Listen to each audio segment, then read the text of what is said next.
どうもこんにちは。石谷ファーニチャー石谷です。いつも動画をご視聴いただきありがとうございます。石谷ファーニチャーのチャンネルメンバーシップが始まりました。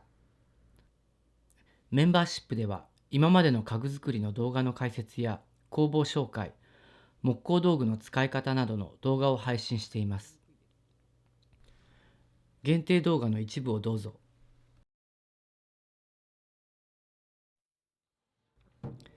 さあ、これがヒノキの角材です。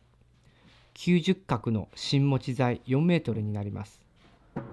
他は芯のないヒノキの角材55角になります。ここから仮組みの工程に移っていきます。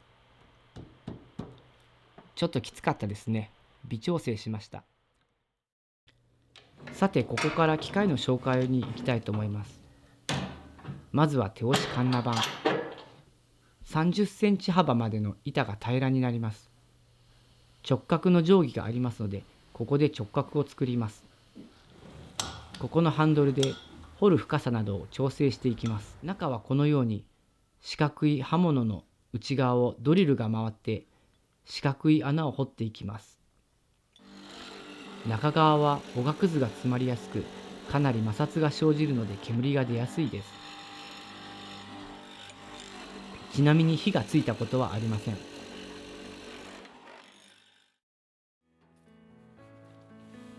そのままでは着火が難しいので、少し灯油を垂らして火をつけます。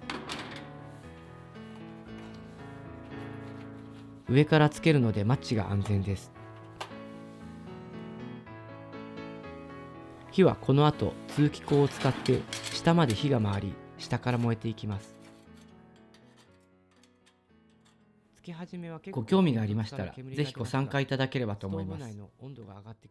今まで通り制作記録動画も続けていきますので、どうぞよろしくお願いいたします。